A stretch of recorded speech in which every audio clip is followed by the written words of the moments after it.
নমস্কার বন্ধুরা, আমি আজ চলে এসেছি একটা নতুন রেসিপি নিয়ে। কিন্তু কোথায়? আমি আমার বাড়ির ছাদে। এই যে পয়টাটা দেখছেন, এটা দিয়ে একটা রেসিপি হবে।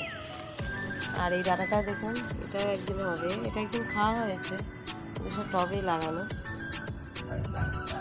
এই ডাটাটা নিশ্চয়ই আপনারা খেয়েছেন, এটা একদিন খাওয়া হবে।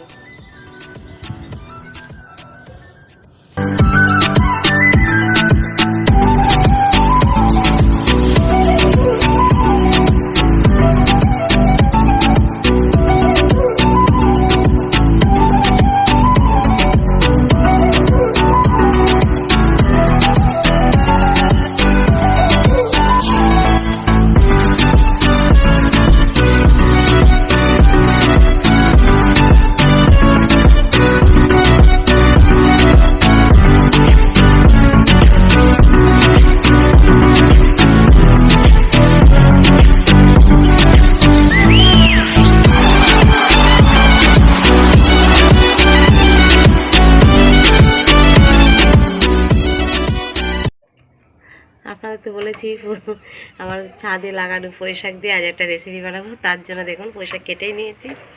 আর এখানে আছে আলু আর কিছুটা কাঁঠালের বীজ, একটা বেগুন আর কচুটা ভালো হয়নি, আমাকে সব ফেলে দিতে হয়েছে। এই দেখুন এরকম নীল নীল বার হয়েছে, ওই জন্য সব ফেলে দিতে হলো আমাকে। এইটুকুই নিয়েছি। কচুটার পরিমাণ বেশি দিলে খুবই ভালো হতো সবজিটা। আর এই যে আমি এখানে রাখছি সবজিটা, এটা গ্যাসটা অন করে নিই। আর লাগছে এখানে লবণ পরিমাণ মতন, আর একটা গোটা পেঁয়াজ আছে কুচি করা, কাঁচা লঙ্কা চেরা, আর আছে লঙ্কা গুঁড়ো 1 চামচ মতন, হলুদ পরিমাণ মতন, আর জিরে গুঁড়ো 1 চামচ, ব্যাস 5 ফোড়ন আর শুকনো লঙ্কা। তেলটা গরম হয়ে গেছে, আমি এটা দিয়ে দিই। আলুটা দিয়ে দেবো প্রথমে।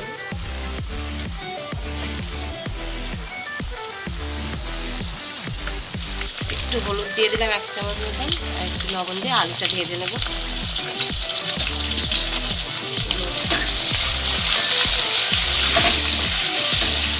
অনেকটা ভাজা হয়েছে, কচুটা দিয়ে দেবো।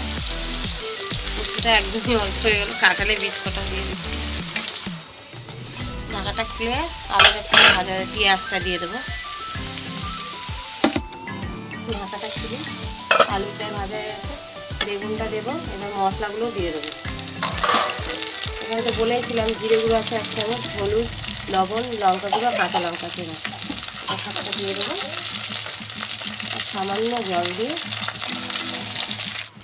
মশলাটা তো দিয়ে দিয়েছি, এবার পুঁই শাকটা দিয়ে দেবো, দিয়ে ঢাকা দেবো, নাড়াচাড়া করে।